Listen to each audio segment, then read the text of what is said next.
देखिए third part हम start कर रहे हैं मॉडल का, and that is atoms. NCERT में सेपरेट चैप्टर है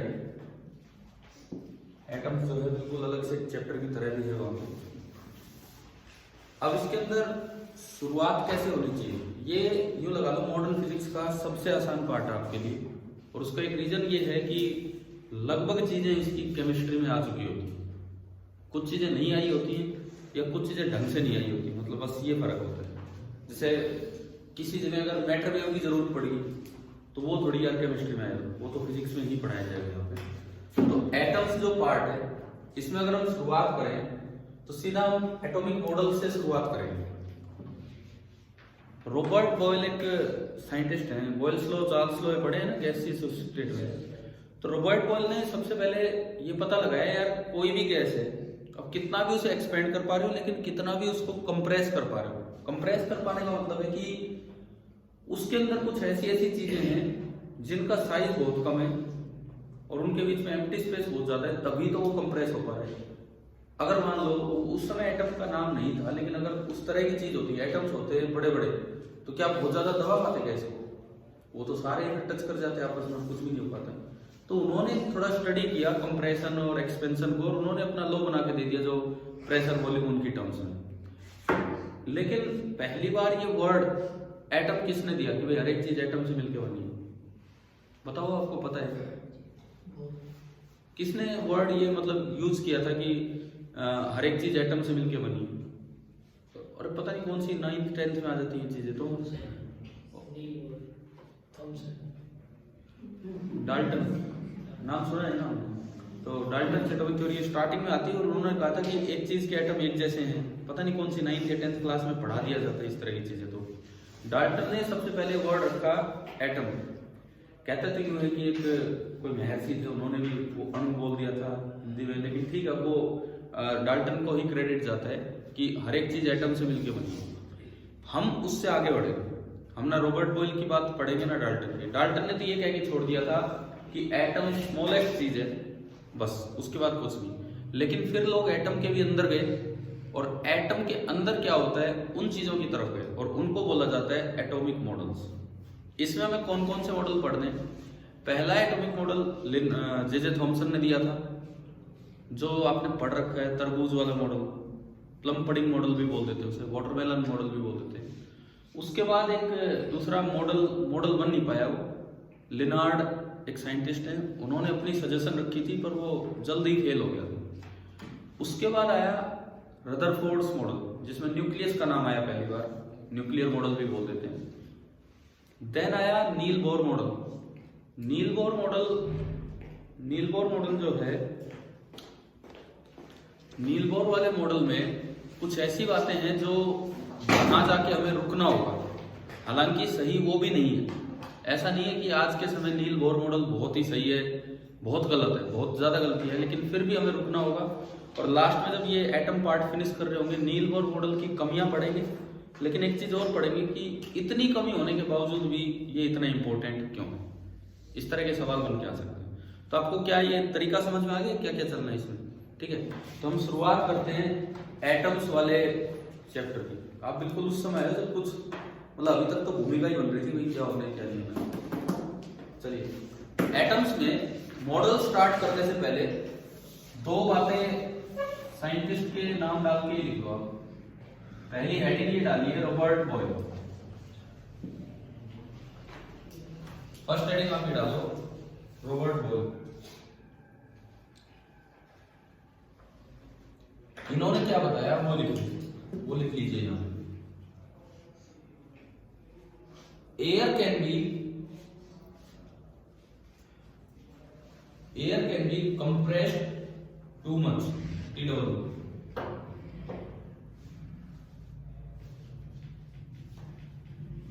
इससे क्या कंक्लूजन निकाल दिया रॉबर्ट बॉयल कि भाई बहुत छोटे छोटे पार्टिकल से मिलकर बनी है और उनके बीच में स्पेस भी बहुत ही ज्यादा है।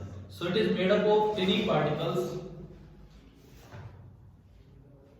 So it is made up of tiny particles with a lot of empty space. टिनी particle से मिलकर बनी है और काफी ज्यादा खाली जगह है उसमें, with a lot of empty space. ठीक है, अब पार्टिकल को एक नाम देने का काम वो किसने किया? डाल्टन। नेक्स्ट हेडिंग डालिए डाल्टन। डाल्टन ने जस्ट ये बताया था कि हर एक चीज किससे मिलकर बनी है? एटम से। और डाल्टन ये बोल गया था एटम से छोटा कुछ नहीं है, जबकि उसके अंदर भी चीजें मिली। लिख लो डाल्टन की बात, every element consists of atoms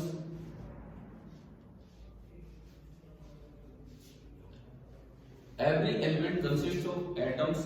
और एटम के बारे में उसने बताया atom is the smallest unit, ये लिख दो इस line, atom is the smallest unit which carries all the properties of the element। Atom is the smallest unit which carries all the properties of the element।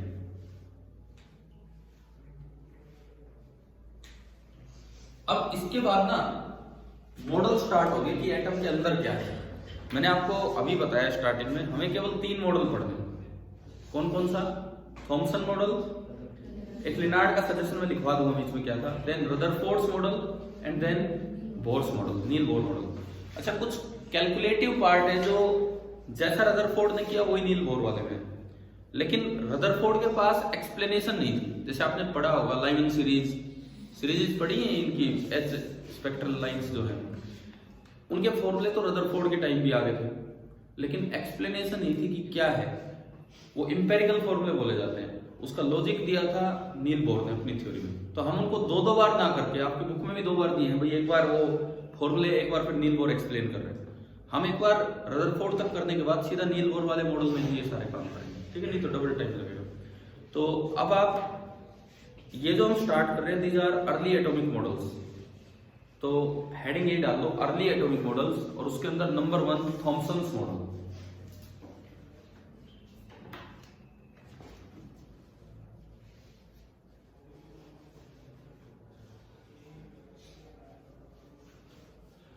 Thompson model की 2-3 बातें ज्यादातर तो आपको पता है, मैं अभी लिखवा दूंगा। ये थॉमसन वही है जैसे थॉमसन, क्योंकि इन्होंने इलेक्ट्रॉन की खोज की थी तो इन्होंने अपना मॉडल बना कर दिया। क्योंकि जब एटम से भी छोटी चीज है इलेक्ट्रॉन, तो एक अलग तरह का एटॉमिक मॉडल होना चाहिए। इन्होंने क्या सोचा था, शायद आपको पता है, जैसे तरबूज होता है वाटरमेलन, उस तरह से बोले एक एटम होता है, पूरे में पॉजिटिव चार्ज फैला हुआ है, पूरे में पॉजिटिव चार्ज का एक स्फीयर है, कंटिन्यूअस स्फीयर, लेकिन पूरा एटम उन्होंने न्यूट्रल बताया। इसलिए बीच बीच में जैसे तरबूजों में बीज फंसे होते हैं बीज, उसी तरह से यहाँ क्या फंसे हुए हैं? Electrons, negatively charge टिनी particle. ये इनका मॉडल था, सिंपल सा मॉडल। अब इसके बारे में 2-3 सवाल जो पूछे जा सकते हैं, क्या थॉमसन मॉडल में इलेक्ट्रॉन इक्विलिब्रियम में है या नहीं? नहीं, मतलब मेरा सवाल ये है, क्या थॉमसन मॉडल में इलेक्ट्रॉन इक्विलिब्रियम में है या नहीं? इक्विलिब्रियम का मतलब क्या होता है कि उस पर नेट फोर्स कितना हो? 0। तो उसने तो फिक्स माना है, वो तो बिल्कुल इक्विलिब्रियम में है वहां पे, समझ गए ना? थॉमसन मॉडल के अंदर इलेक्ट्रॉन जो है वो इक्विलिब्रियम में है, वो जहां भी है रेस्ट पे है, ठीक है। उस पर चारों तरफ से ऐसा फोर्स लग रहा होगा पॉजिटिव चार्ज का कि उस पर नेट फोर्स कितना हो रहा होगा? 0। कैसा इक्विलिब्रियम है वो? Stable equilibrium. ये इक्विलिब्रियम के भी 2-3 टाइप होते हैं, स्टेबल, अनस्टेबल और न्यूट्रल। वो जो इक्विलिब्रियम है वो स्टेबल इक्विलिब्रियम है, मतलब वो कोशिश करता है इलेक्ट्रॉन, अगर आप उसे थोड़ा सा डिस्प्लेस करना चाहोगे तो वो वापस अपनी उसी पोजीशन पे जाने की कोशिश करेगा। मैं पता है थॉमसन मॉडल में हम वो तरबूज वाली बात तो लिख ही लेते हैं, लेकिन जो सवाल इस तरह के बनते हैं जो अक्सर बच्चे नहीं बता पाते, उन पे आ रहा हूं सीधा। थॉमसन मॉडल में एटम का क्या साइज दिया गया? ये थॉमसन मॉडल में दिया गया था कि रदरफोर्ड मॉडल में दिया गया? बताओ। एक एटम का साइज होता है 10⁻⁻10 मीटर एंगस्ट्रॉम। ये थॉमसन मॉडल में दिया गया था कि रदरफोर्ड मॉडल में? नहीं, दोनों में ही लगभग सेम माना गया था, समझ गए? तो थॉमसन मॉडल की कुछ बातें समझ आ रही है क्या है? तो आपने हेडिंग डाल दी थॉमसन मॉडल। इसका दूसरा नाम है, थॉमसन मॉडल को ही बोलते हैं प्लम पडिंग मॉडल या फिर वाटरमेलन मॉडल, ये इसके नाम है, आप लिख लीजिए, प्लम पडिंग मॉडल या watermelon model.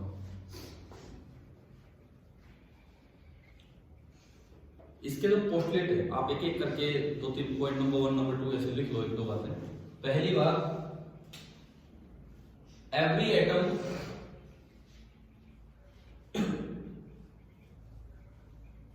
consists of a positively charged sphere.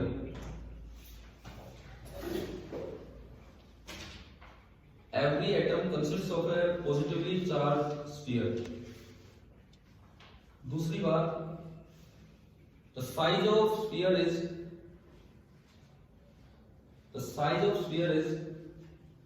10 raised to power minus 10 metre, मतलब अबाउट उतना होता है लगभग।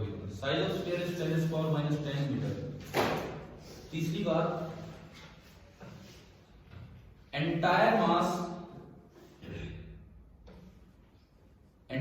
मास is uniformly distributed in positive sphere. Entire mass is uniformly distributed in positive sphere. चौथी बात, inside the sphere, fourth point ये है हमारा, inside the sphere the electrons are, वो फंसे हुए होते हैं उसके अंदर, electrons are embedded मतलब उसके अंदर फंसे हुए, मैं लिख रहा हूं बोर्ड पे spelling, electrons are embedded in sufficient number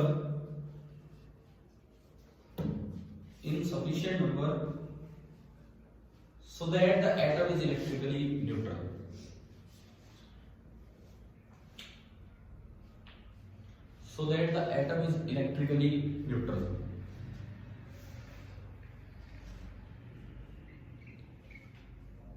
और एक लास्ट पॉइंट लिख दो, the electrons are in stable equilibrium. The electrons are in stable equilibrium.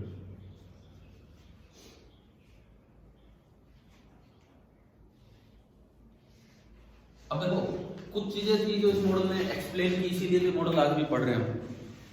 Ions बनते हैं तो देखा गया कि एटम में से इलेक्ट्रॉन बाहर आ रहे हैं और वो पॉजिटिव आयन बन जाते हैं। बड़ा आसान था ये समझाना इस मॉडल के अकॉर्डिंग। आप जैसे वो बीज की तरह हल्का सा फोर्स दोगे तो वो निकल आएगा, लेकिन अगर आप पॉजिटिव चार्ज को निकालना चाहोगे तो वो तो पूरा कंटिन्यूअस मास फैला हुआ है, तो वो उसमें से नहीं निकल पाता है। इलेक्ट्रॉन एक सेपरेट पॉइंट है तो उसको निकालना आसान है। तो कुछ चीजें एक्सप्लेन की, कुछ चीजें नहीं भी एक्सप्लेन हुई, जैसे ये जो स्पेक्ट्रल सीरीज आई आगे, स्पेक्ट्रल सीरीज जो आई, लाइमन सीरीज, बर्नर सीरीज, उनको ये मॉडल बिल्कुल एक्सप्लेन नहीं कर पाया। और क्या नहीं एक्सप्लेन कर पाए,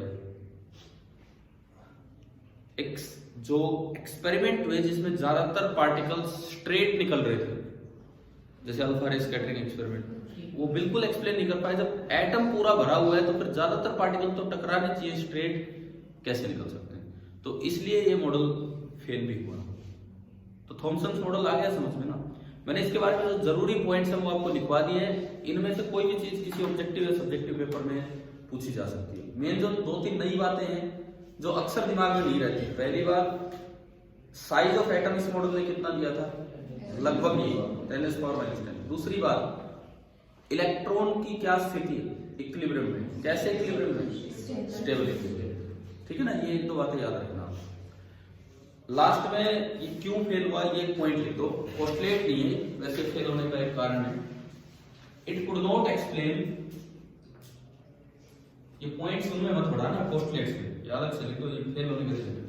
it could not explain the spectral series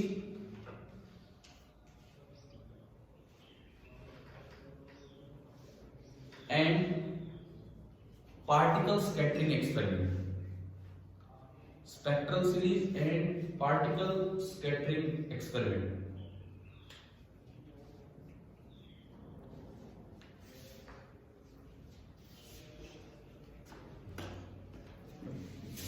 देखो मैं आपको जैसे आज मैंने कहा कोई बात नहीं, आज फर्स्ट डे था, इतनी आफत हमने भी नहीं की आप आज हो, कोई बात नहीं। जब आप आए होंगे तो आपने देखा होगा उधर तो बच्चे पढ़ने भी लग रहे थे, है ना। मैंने आपको कल भी बताया उनका 5:45 का टाइम है, मैं देखता हूँ 5:30 तो आ जाते हैं।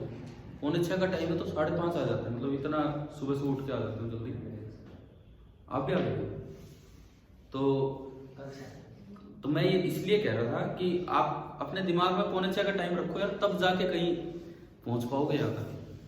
ठीक है, उनकी क्लास 5:45 स्टार्ट हो जाती है हर हाल में, शायद जहाँ तक मुझे उम्मीद है। आप थे, आपने देखा होगा। तो आप लोग भी थोड़ा सा, क्योंकि ये 5-5, 10-10 मिनट कम करके हमारा टाइम ही कम हो जाएगा, वो 1 घंटा भी नहीं मिलेगा, क्योंकि जाने का एक लिमिट रहेगी। कम से कम कुछ नहा के तो आए, मैं तो नहा के भी नहीं आया अभी, तो मुझे वो भी टाइम लगेगा। तो मतलब कुछ बच्चे तो तैयार हो गए अपने स्कूल टाइमिंग के हिसाब से, टाइमिंग मेरा और उनका सेम है, इस तरह का है। ठीक है, तो कल से थोड़ी सी कोशिश करो कि 6 बजे का अगर टाइम है तो 5:55 पे तो हम पहुंच ही जाए, इस तरह का 6 बजे स्टार्ट हो जाए। आप वहां पर सबसे लेट आप पड़ी ना के। चलो कोई नहीं। दूसरे नंबर पे अब कोई मॉडल नहीं, वो एक सजेशन ही था, क्योंकि वो मॉडल का रूप भी नहीं ले पाया।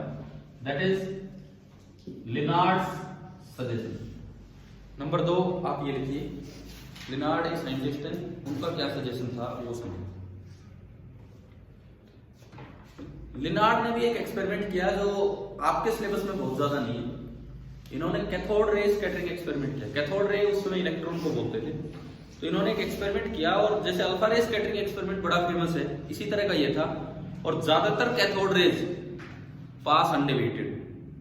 तो क्या थॉमसन मॉडल फेल हो गया कि भाई ज्यादातर कैथोड रेज तो सीधी निकल गई, इसका मतलब थॉमसन मॉडल तो सही था ही नहीं। लेकिन इन्होंने एक और गलत सजेशन दे दिया। ये बोले कि थॉमसन की वो बात सही है कि इलेक्ट्रॉन छोटे छोटे होते हैं, बीच बीच में होते हैं, लेकिन बोले पॉजिटिव स्फीयर नहीं होता। पॉजिटिव स्फीयर नहीं होता, बल्कि जैसे इलेक्ट्रॉन होते हैं बिल्कुल ऐसा ही कोई पॉजिटिव पार्टिकल होता है, जिसको बाद में क्या नाम दिया गया, प्रोटॉन। बिल्कुल ऐसा ही कोई पॉजिटिव पार्टिकल होता है, और एक स्फीयर की तरह है, लेकिन उसमें एम्प्टी स्पेस बहुत ज्यादा है। उसमें डिस्ट्रीब्यूटेड है थोड़े बहुत इलेक्ट्रॉन्स और थोड़े बहुत प्रोटॉन्स, और ज्यादातर एरिया क्या है, एम्प्टी, खाली है, ताकि ज्यादातर जो भी आप पार्टिकल भेज रहे हो उसमें से सीधे निकल जाए। ये इनका सजेशन था, लेकिन ये फेल तुरंत ही हो गया। भाई अगर इस तरह की अरेंजमेंट होती, फिर तो आप अगर किसी को गर्म करते, उसको एटम को एनर्जी देते, तो खाली इलेक्ट्रॉन ही क्यों बाहर आ रहे हैं? फिर तो इक्वल प्रोबेबिलिटी होनी थी प्रोटॉन के भी बाहर आने की। समझ में आया? तो जस्ट इनका सजेशन लिख लीजिए क्या था। कैथोड रेज, ब्रैकेट में इलेक्ट्रॉन लिख देना, तो कैथोड रेज क्या है, इलेक्ट्रॉन ई के ऊपर माइनस लगा दिया, वही electron. Cathode rays could pass through materials, ये इन्होंने पता लगाया था।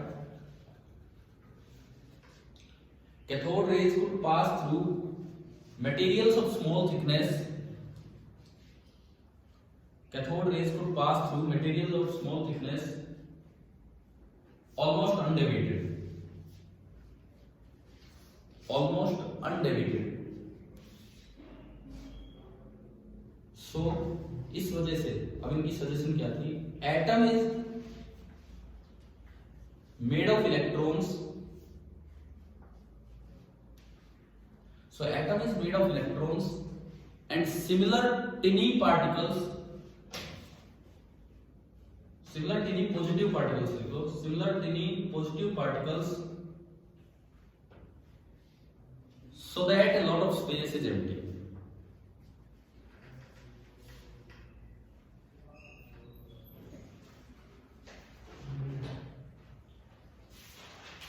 लेकिन ये सजेशन क्यों फेल हुआ, मैं अभी बता के गया था आपको। बताओ क्यों फेल हुआ था ये suggestion?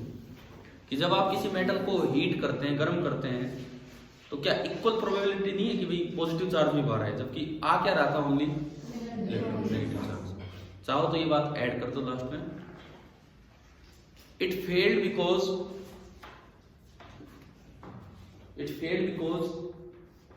Only electrons were It failed because only electrons were emitted out on heating a metal.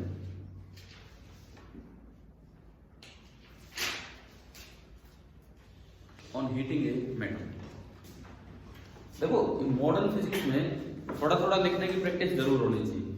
Board exam भी हमें लेने, पता नहीं कौन सा ही सवाल वहां पे पूछा जाएगा, ठीक है। अब तीसरे नंबर पे आएगा रदरफोर्ड्स मॉडल, जिसको न्यूक्लियर मॉडल भी नाम दिया जाता है। रदरफोर्ड्स मॉडल या न्यूक्लियर मॉडल, मतलब आज की क्लास में तो हम यहां तक रदरफोर्ड तक का काम खत्म कर रहे होंगे, देन फिर कल नील बोर वाला काम स्टार्ट होगा, वो सबसे ज्यादा इंपॉर्टेंट है हमारे लिए। रदरफोर्ड मॉडल की मैं अगर बात करूं, न्यूक्लियर मॉडल क्यों नाम दिया गया इसको? क्योंकि इसमें पहली बार न्यूक्लियस वर्ड यूज किया गया है, न्यूक्लियस जैसी कोई चीज है। न्यूक्लियस की डेंसिटी बहुत ज्यादा होती है, बहुत कम होती है? बहुत ज्यादा, बहुत ही ज्यादा, लगभग 10 की पावर 29 किलोग्राम पर मीटर क्यूब। क्या हमारी बॉडी के अंदर न्यूक्लियस है कि नहीं है? ना, बहुत ज्यादा है। फिर हम तो यार इतने भारी नहीं है। न्यूक्लियस की डेंसिटी है 10 की पावर 29 किलोग्राम पर मीटर क्यूब। अब अगर 1 मीटर क्यूब भी साइज होता, 1 मीटर क्यूब भी साइज होता न्यूक्लियस का, सारे न्यूक्लियस का मिला के, तो हमारा मास हो जाता 10 पावर 29 किलोग्राम। हमारा चलते कैसे भाई, फिर क्या हाल हो जाता, सारे तगड़े तगड़े हो जाते फिर तो। लेकिन क्यों नहीं है, इसका रीजन क्या है? इतनी ज्यादा डेंसिटी होने के बावजूद मास क्यों नहीं है हमारा इतना? क्योंकि उसका साइज तो और भी छोटा है। एक न्यूक्लियस का जो रेडियस होता है, अभी पढ़ेंगे हम इसमें, 10 की पावर -15 मीटर पे गया। वॉल्यूम होगा रेडियस का क्यूब, 10 की पावर -45। अब वो 10 की पावर 29 क्या करेगा जब उससे मल्टीप्लाई होने 10 की पावर -45 आ रहा है। समझ में आ रहा है? तो सारी चीजें भगवान ने सोच समझ के बना रखी है, नहीं तो काफी गड़बड़ हो जाती है अगर न्यूक्लियस का साइज बड़ा हो जाता है। न्यूक्लियर डेंसिटी जो है वो एलिमेंट पे डिपेंड नहीं करती है। मैं कुछ बातें ऐसी बता रहा हूं जो हमें याद रखनी ही रखनी, फिर हम प्रॉपर फॉर्मल वे में इसकी शुरुआत कर लेंगे टॉपिक की।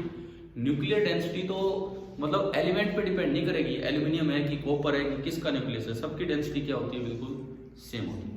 अच्छा, इस न्यूक्लियर मॉडल की शुरुआत कैसे हुई? रदरफोर्ड के कहने पे दो और साइंटिस्ट थे, जिगर एंड मार्टन, उन्होंने एक्सपेरिमेंट किया था अल्फा रे स्कैटरिंग एक्सपेरिमेंट। जो हम बोलते हैं ना, रदरफोर्ड का तो नहीं है वो, जिगर एंड मार्टन का एक्सपेरिमेंट है, लेकिन इसके एसोसिएट्स थे।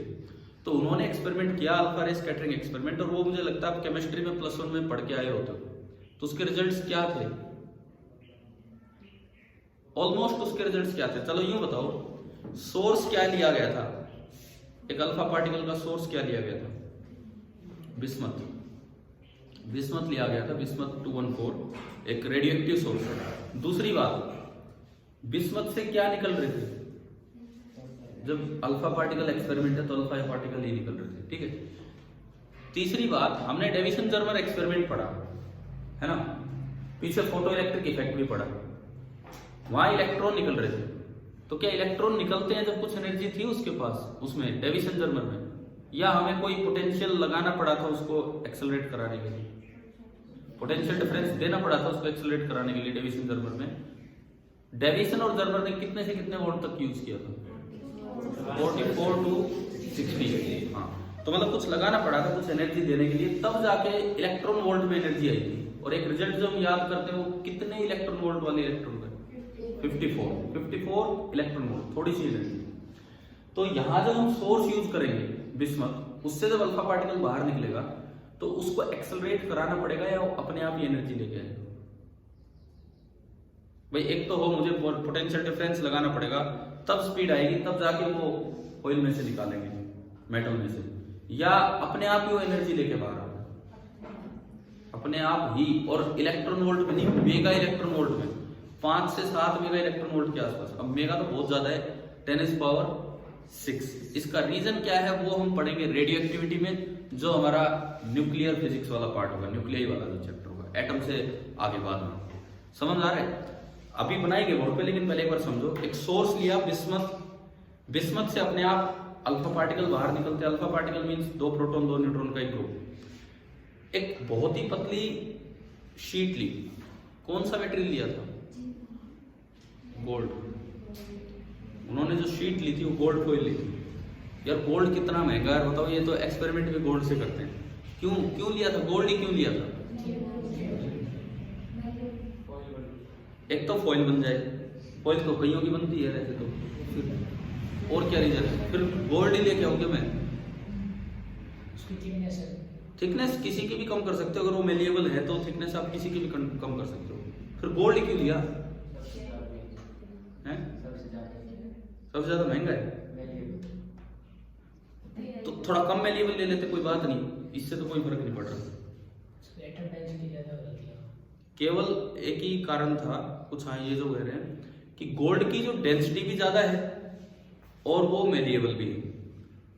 अब डेंसिटी ज्यादा होने का फायदा क्या है? मान लो अल्फा पार्टिकल एक फुटबॉल है, ठीक है, या यूं कहें अल्फा पार्टिकल एक कोस्को बॉल, देखी छोटी बॉल जो होती है वो कोस्को बॉल से, वो आपने फेंकनी है, सामने रख दिए हल्की सी प्लास्टिक की बॉल, तो यूं बताओ क्या कुछ ऐसा होगा कि उसके वो कोस्को वाली बॉल जाके टकरा रही है तो कोस्को बॉल रिबाउंड कर पाए, या उसको भी लेके चल लेगी? उसको भी लेके चल। तो हमें कोई ऐसी चीज चाहिए थी जो थोड़ी स्टेबल रहे कि अगर कुछ चीजें आके उसके टक्कर भी मारे तो वो मूव ना करे, ज्यादा डेंसिटी वाली चीज है। तो एक ये रीजन था गोल्ड लेने का। गोल्ड की डेंसिटी ज्यादा है तो मतलब जैसे फुटबॉल रख दी, उसके छोटी बॉल मारोगे तो उस पर कोई फर्क नहीं पड़ने वाला, समझ गए हो? इसलिए गोल्ड लिया गया। उसकी थिकनेस लगभग कितनी ली गई थी? नियरली 10⁻⁷ मीटर, -7 to -8 ये थिकनेस थी, ठीक है। कुछ चीजें हमें याद रख लेनी चाहिए। सामने जो स्क्रीन यूज की गई थी उस पर कोटिंग की थी किसकी? Zinc sulphide. दरअसल कोटिंग नहीं की थी, मैं बताता हूँ क्या था। स्क्रीन पे एक स्लाइडर यूज किया था हमने, डेविसन जर्मर एक्सपेरिमेंट किया, एक मूवेबल डिटेक्टर लिया था, एक मूवेबल डिटेक्टर लेके उस पर कोटिंग की थी जिंक सल्फाइड। अब वो जब स्क्रीन पे घूम रहे हैं और अल्फा पार्टिकल की प्रॉपर्टी होती है कि जब वो जिंक सल्फाइड के टकराएगा ना तो फ्लैशेज ऑफ लाइट पैदा करेगा, मतलब चमक पैदा होगी। हमें पता लगेगा कि यहाँ कम अल्फा पार्टिकल है, यहाँ ज्यादा, जहाँ ज्यादा चमक पैदा हो रही होगी वहां पे ज्यादा होंगे। अब आता हूं मैं रिजल्ट्स पे। रिजल्ट्स ये थे, ज्यादातर अल्फा पार्टिकल तो कैसे निकल गए? अनडेविएटेड। लगभग कितने परसेंट अल्फा पार्टिकल अनडेविएटेड गए? कितने परसेंट अल्फा पार्टिकल अनडेविएटेड गए? 99.86% अल्फा पार्टिकल ऐसे थे जो 1 डिग्री से भी कम डेविएट हुए, तो उन्हें हम अनडेविएटेड बोलेंगे। केवल 0.14% अल्फा पार्टिकल ऐसे थे जो 1 डिग्री से, 1 डिग्री कुछ भी नहीं होता यार, 1 डिग्री से ज्यादा डेविएट हुए। और 8000 में से कोई एक अल्फा पार्टिकल ऐसा था जो कि 90 डिग्री से भी ज्यादा डेविएट हुआ है, जिसकी बैकवर्ड स्कैटरिंग हुई। ये था आपका अल्फा पार्टिकल स्कैटरिंग एक्सपेरिमेंट। इससे न्यूक्लियस का मॉडल भी दिया गया, मतलब न्यूक्लियस है और न्यूक्लियर मॉडल दिया गया एटम वाला। प्लस एक और चीज इस एक्सपेरिमेंट से निकाली गई कि न्यूक्लियस का अप्रोक्सीमेट साइज, वो कैसे निकाला, उस पर क्वेश्चन बन के आ जाते हैं, यहां भी आ जाते हैं, इलेक्ट्रोस्टैटिक्स में भी आ जाते हैं। तो अब हम वो वाला पार्ट अपना स्टार्ट करते हैं। तो आपने हेडिंग डाली है रदरफोर्ड न्यूक्लियर मॉडल, तो इसके अंदर लिख दो सबसे पहले अल्फा रे स्कैटरिंग एक्सपेरिमेंट।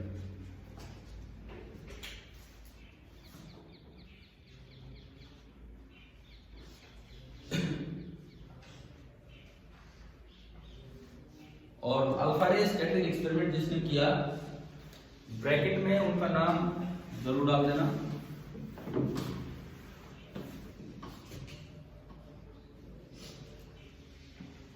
ये साइंटिस्ट थे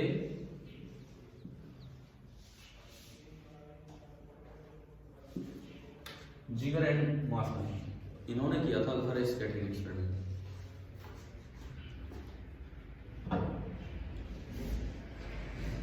क्या था ये एक्सपेरिमेंट कि एक सोर्स लिया गया, सोर्स लिया था बिस्मथ 83214।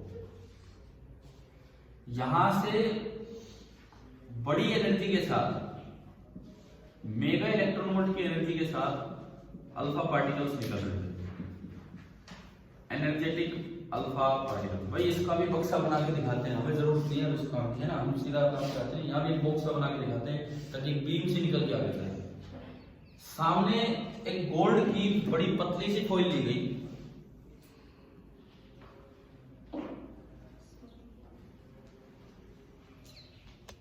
ये जो मैंने यहां बनाया है this is a gold foil, जिसकी जो थिकनेस है, थिकनेस ली गई थी 10⁻⁷ मीटर टू -8 छोटा होता है, 10⁻⁸ मीटर टू 10⁻⁻7 मीटर, इस रेंज की गोल्ड फिल देगी। इसमें बहुत ज्यादा एटॉमिक लेयर नहीं बनी होगी, 2 3 4 एटॉमिक लेयर बनी होगी, इस तरह का अरेंजमेंट होगा, या मतलब countable number of atomic layers बनी है। ठीक है, सामने एक स्क्रीन ली गई और एक स्क्रीन पे एक स्लाइडर को घुमाया जा रहा है, और इस स्लाइडर पे अंदर किसकी कोटिंग की, जिंक सल्फाइड। पूरी स्क्रीन पे कोटिंग करने की बजाय स्लाइडर पे कोटिंग की गई। ठीक है, और ये स्लाइडर हमें ये दिखाएगा कि ये जो अल्फा पार्टिकल आ रहे हैं, कितने alpha particle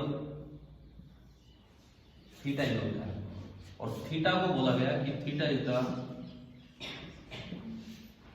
scattering angle. Scattering angle है आपका थीटा। एक बार अरेंजमेंट बनाओ इस एक्सपेरिमेंट में।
आप इसके ब्रैकेट में इसकी एनर्जी लिख सकते हो कि ये इन्होंने जो बीम छाटी थी वो 5.5 मेगा इलेक्ट्रॉन वोल्ट एनर्जी की जा रही है।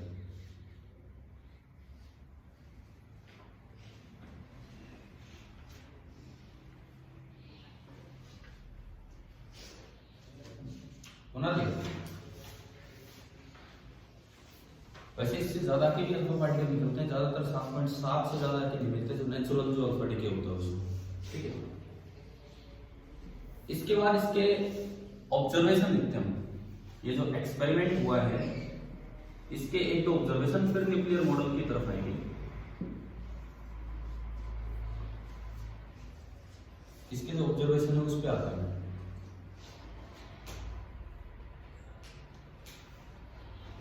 पहली ऑब्जर्वेशन तो ये है कि केवल 0.14% अल्फा पार्टिकल 1 डिग्री से ज्यादा लिखो। About 0.14% of the alpha particles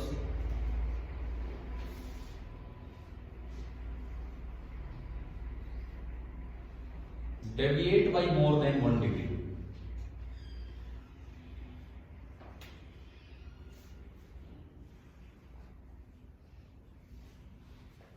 ठीक है, दूसरी बात लिख लिया ना पहले। दूसरा point, about 1 in 8,000 alpha particles, about 1 in 8,000 alpha particles deviate by more than 90 degree. More than 90 degree में तो मतलब 8,000 में कोई एक ऐसा था जो पीछे आ रहा था। ग्राफिकली जब ये दिखाया गया तो यूं पाया गया कि यहां मैं लूं स्कैटरिंग एंगल थीटा, और इधर मैं लेता हूं नंबर ऑफ अल्फा पार्टिकल्स। तो ग्राफ कैसा मिलेगा? थीटा ज्यादा लेंगे तो नंबर कम होगा या ज्यादा होगा? कम। देखो ज्यादातर तो थीटा 0, ज्यादातर के लिए तो थीटा 0 सीधे ही निकल गए, तो बहुत ज्यादा तो सीधे निकले, और जैसे जैसे आगे जाएगा थीटा बढ़ाओगे तो नंबर बहुत ही कम होगा। इस तरह का करते हैं ऑब्जर्वेशंस के साथ आप ये ग्राफ बनाते हैं।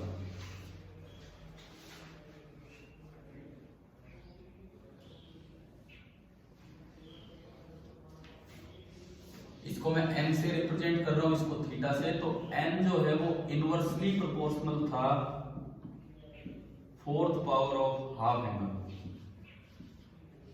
ये रेशियो था, मतलब इस तरह से प्रोपोर्शनलिटी थी।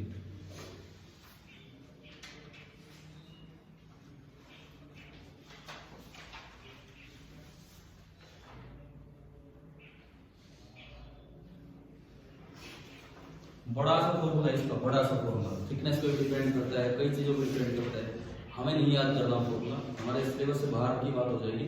लेकिन जो थीटा के साथ नंबर ऑफ पार्टिकल्स कैसे डिपेंड कर रहे हैं वो ये था, ये रिजल्ट याद हो जाए। अच्छा एक और चीज, ये थिकनेस इतनी कम लेने का पर्पज क्या था, ताकि यूं माना जाए कि जो भी स्कैटरिंग हुई है वो सिंगल कोलिजन की वजह से हुई है। भाई ये 3-4 लेयर है, वो निकला होगा पार्टिकल, पहले से बच गया तो दूसरे से टक्कर होगी, ठीक है, और दूसरे बच गया तीसरे से होगी, मतलब ऐसा नहीं हुआ कि मल्टीपल कोलिजन हो रहे हैं तब जाके ये काम हुआ। क्लियर है चीज? तो इसमें आप ये और लिख दो, इसके बाद लिख दो ऑब्जर्वेशंस लिखने के बाद, the scattering is due to a single collision, वही इतना लिख दो, scattering is due to a single collision of alpha particle.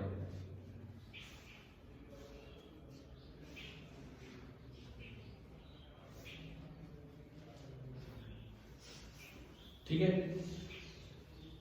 अब यहां से जो मॉडल बना जिसको नाम दिया गया न्यूक्लियर मॉडल, वो न्यूक्लियर मॉडल क्या था अब हम उस पे आते हैं। पहले तो हमने अल्फा रे स्कैटरिंग ना एक और चीज बताता हूं इसमें, डिस्टेंस ऑफ क्लोजेस्ट अप्रोच, कभी इलेक्ट्रोस्टैटिक्स में भी इसके सवाल आते हैं, तो हम R0 से उसे डिनोट करते हैं, इसी में भी हेडिंग डालिए distance of closest approach.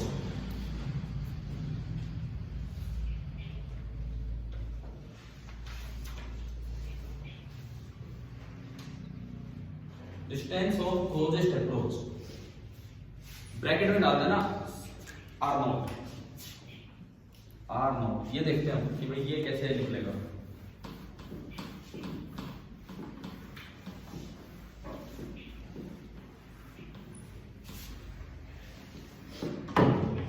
Electrostatics का पार्ट है, मान लो ये गोल्ड न्यूक्लियस है, suppose this is gold nucleus, और इसका रेडियस जो है आर ए भी होता है ना सिंबल। गोल्ड का एटॉमिक नंबर कितना होता है? जहां तक मुझे याद है गोल्ड का एटॉमिक नंबर 79 होता है, ठीक है। तो यू बताओ इसके न्यूक्लियस में कितना चार्ज है ई की टर्म्स में? न्यूट्रॉन पे तो चार्ज होता नहीं, ओनली प्रोटॉन पे चार्ज, कितना चार्ज है यहाँ पे? मान लो क्यों मैंने माना 79 ई। अच्छा ये गोल्ड न्यूक्लियस रेस्ट पे, ये इतना हैवी है as compare to alpha particle, ये इतना हैवी है as compare to alpha particle, क्योंकि अल्फा पार्टिकल जो आ रहा है उसमें तो केवल 2 प्रोटॉन है और 2 न्यूट्रॉन, और अल्फा पार्टिकल का जो चार्ज होगा that is charge of 2 protons, कितना होगा 2 ही। जब बहुत दूर है, ये अभी बहुत दूर है, अभी उसका असर हुआ नहीं है, तो मान लो इसकी जो काइनेटिक एनर्जी है उसको मैंने डिनोट किया ई। अब आप देखना चाह रहे हैं डिस्टेंस ऑफ क्लोजेस्ट अप्रोच, तो भाई सबसे पास तक कौन पहुंचेगा? देखो वो सबको रिपेल करेगा, क्यों रिपेल करेगा? उस पर भी पॉजिटिव चार्ज है और इस पर भी पॉजिटिव, तो सबको रोकेगा, जितना पास आएगा उतना ज्यादा रिपल्सिव फोर्स। तो जो मोस्ट एनर्जेटिक अल्फा पार्टिकल होगा वही तो सबसे पास तक जाएगा, और जो नेचुरल अल्फा डिके होता है उसमें जो मोस्ट एनर्जेटिक अल्फा पार्टिकल होता है उसकी काइनेटिक एनर्जी होती है 7.7 मेगा इलेक्ट्रॉन ये होगी, ठीक है। ये तो वैल्यू हम याद रखें, इतनी एनर्जी होती है मैक्सिमम, ये सबसे पास तक जाएगा, लेकिन ये भी उसको टच नहीं कर पाएगा, ये भी कुछ दूरी पे ही रुकेगा, कुछ दूरी पर रुकेगा और वापस मुड़ जाएगा, वो चलेगा नहीं, वो तो बहुत हैवी है, ठीक है, वो तो बहुत हैवी है, उसमें कोई मोशन होगा नहीं। अब ये अल्फा पार्टिकल है, मैं यहां दिखा रहा हूं, this is the alpha particle, और अब ये भी किस पे आ गया है? एक बार इंस्टेंट रेस्ट पे, आर नॉट हम किसको बोलते हैं, ये तो मैं यहां लिख देता हूं, K max that is 7.7 giga electron volt. R naught किसको बोलते हैं, इस अल्फा पार्टिकल के सेंटर और इस गोल्ड न्यूक्लियस के सेंटर के बीच की जो दूरी है उसे हम बोलेंगे डिस्टेंस ऑफ क्लोजेस्ट अप्रोच। ये तो परमानेंट रेस्ट है, ये तो परमानेंट रेस्ट है, और ये वाला हाँ टेम्परेरी रेस्ट, बस एक बार रुका हुआ, ठीक है। ये दूरी है आर नॉट। तो अगर मैं यहां देखूं तो मैं आर नॉट को लिख सकता हूं, एक तो रेडियस ऑफ अल्फा, एक रेडियस ऑफ गोल्ड, प्लस इनके बीच का ये जो सरफेस के बीच का सेपरेशन है जिसको मैं रिप्रेजेंट कर रहा हूं किससे, डेल्टा एक्स। तो क्या ये जो आर नॉट निकलेगा ये exact radius of gold nucleus होगा? नहीं होगा, नहीं होगा। अरे आर नॉट में तो तीन चीजें आ रही, इसका मतलब जो एग्जैक्ट रेडियस होगा गोल्ड का वो आर नॉट से कम होगा। तो इस एक्सपेरिमेंट ने एग्जैक्ट रेडियस नहीं बताया, लेकिन फिर भी एक रेंज दे दी कि लगभग किस रेंज में होगा, भाई इससे तो छोटा ही होगा, ये तो बताया ना उसने, समझ में आया। अब ये निकला कैसे, केवल एनर्जी कंजर्वेशन से, केवल और केवल एनर्जी कंजर्वेशन। कैसे, आपने इसको थ्रो किया, उसका इस पे फोर्स लग रहा है, वो इलेक्ट्रोस्टैटिक फोर्स है। इलेक्ट्रोस्टैटिक फोर्स कंजर्वेटिव होता है कि नॉन कंजर्वेटिव? कंजर्वेटिव होता है, तो उसकी वजह से आप एनर्जी कंजर्व करवा सकते हो। मतलब कोई फॉर्म पहले पोटेंशियल की काइनेटिक होगी, काइनेटिक की पोटेंशियल होगी, ये होगा। देखो कैसे लिखेंगे कि भाई मैंने सिस्टम माना alpha particle plus gold nucleus, alpha plus gold को मैंने सिस्टम माना। तो आप ये देखिए अल्फा प्लस गोल्ड में काइनेटिक एनर्जी इनिशियल, गोल्ड के पास तो है नहीं, गोल्ड के पास तो है नहीं, ओनली किसके पास है, अल्फा पार्टिकल के पास, वो ई है जिसकी वैल्यू हम जानते हैं इस एक्सपेरिमेंट में मैक्सिमम वैल्यू है 7.7, ठीक है। पोटेंशियल एनर्जी इनिशियल, जब दो चीजें दूर हैं तो भी उनका इंटरेक्शन नहीं हुआ है, पोटेंशियल एनर्जी तभी लिख पाएंगे जब आपस में कोई इंटरेक्शन होगा। तो इनिशियल पोटेंशियल एनर्जी भी आप कितनी मान सकते हैं, 0। काइनेटिक एनर्जी फाइनल, फाइनली देखते हैं तो ये भी रुका हुआ है और ये भी रुका हुआ है, दोनों रुके हुए हैं, तो kinetic energy final 0। Potential energy final, यहाँ इलेक्ट्रोस्टैटिक्स का एक फॉर्मूला आएगा के, जिसको हम बोला करते थे 1/4 pi epsilon not Q1 Q2। Q1 Q2 मतलब इसका Ze और उसका 2E वैल्यूज हम लास्ट में पुट कर लेंगे, Ze 2E divided by R, और वो दूरी कितनी है R। कभी इलेक्ट्रोस्टैटिक्स का एक फॉर्मूला याद हो तो आपको, Q1 और Q2 के बीच की दूरी अगर R है तो पोटेंशियल एनर्जी होती है K Q1 Q2 upon R, ये फॉर्मूला है। R स्क्वायर नहीं, R स्क्वायर मतलब फोर्स में आता है, पोटेंशियल एनर्जी में खाली R है। अच्छा, ये इनिशियल ये फाइनल, तो बाई एनर्जी कंजर्वेशन इनिशियल का सम ओनली E है और फाइनल का सम ओनली ये है 1/4 pi epsilon not Ze into 2E divided by R not. क्या समझ आया कि नहीं आया, है ना। यहां से अगर मैं R नॉट निकालूं, मुझे डिस्टेंस ऑफ क्लोजेस्ट अप्रोच चाहिए, so that is 1/4 pi epsilon naught Ze 2E divided by E। अच्छा, अब सारी वैल्यूज मेरे पास है। Z की जगह कितना पुट करना है, 79, E की जगह 1.6 into 10 to power minus 19, capital E की जगह 7.7 into 10 to power 6 into 1.6 into 10 to power minus 19। पहले मेगा हटाओ, फिर इलेक्ट्रॉन वोल्ट हटाओ, उसको जूल पे लेके आओ। ये जो एनर्जी है 7.7, आप इसको लिख सकते हो 7.7 into 10 to power 6 into 1.6 into 10 to power minus 19। अगर आपसे पूछा जाए कि भाई ये 5.5 क्यों नहीं लिया, 7.7 क्यों लिए, 5.5 वाला तो पहले रुक जाएगा। तो जो मैक्सिमम जो नेचुरल अल्फा डिके होता है उसमें जो मैक्सिमम एनर्जी के साथ अल्फा पार्टिकल आता है वो कितनी होती है, 7.7। तो सबसे पास तक तो हो जाएगा, और वो भी टच नहीं कर पा रहा है, तो इसका मतलब रेडियस तो उससे भी ज्यादा ना, सॉरी रेडियस ऑफ गोल्ड उससे क्या होगा, थोड़ा कम होगा। जब इसमें वैल्यूज ये सारी आप पुट करेंगे, करके नहीं देखना हमें, जब आप इसमें वैल्यूज पुट करेंगे तो जो आर नॉट निकल के आता है वो आता है 30 into 10 to power minus 15 metre, यानी कि 30 फर्मी, फर्मी से डिनोट करते हैं फर्मी मीटर। तो इन्होंने एक रेंज दी कि न्यूक्लियस का साइज फर्मी मीटर में होता है 10 की पावर माइनस 15 मीटर होता है, लेकिन गोल्ड न्यूक्लियस का साइज क्या इतना होगा, इससे कम होगा। गोल्ड न्यूक्लियस का साइज होता है 6 फर्मी मीटर। ये मैं लास्ट में लिखूंगा कि कैसे वो क्या है, मतलब कैसे नोट कीजिए।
ये लाइट बंद रहने दे, कोई दिक्कत है इससे, क्योंकि इससे ना बोर्ड आ नहीं रखी है, वो आधा इस तरह का काम।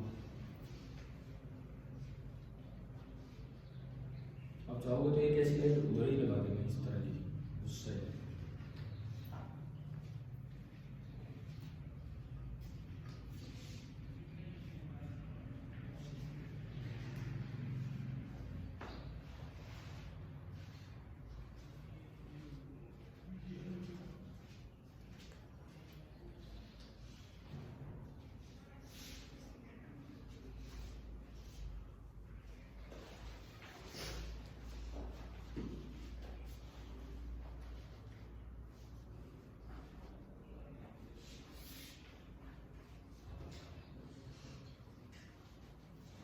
अभी आज रदरफोर्ड वाला काम पूरा नहीं हुआ है, अभी तो ये एक्सपेरिमेंट में ही कुछ बातें हैं, वही पूरी नहीं हो पाई।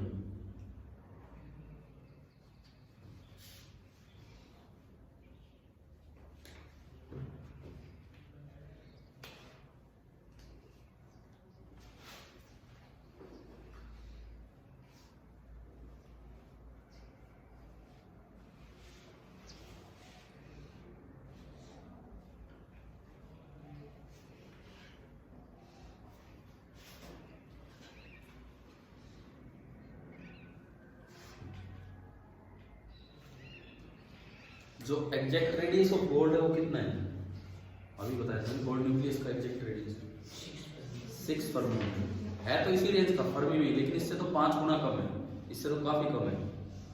तो लास्ट में इतना होने के बाद एक लाइन लिखना, और ये भी याद रखना चाहिए कि वो किस तरह से निकाला गया था। हो गया यहाँ तक? ये रेडियस नहीं है तो डिस्टेंस ऑफ क्लोजेस्ट अप्रोच है। लिखो the exact radius of gold nucleus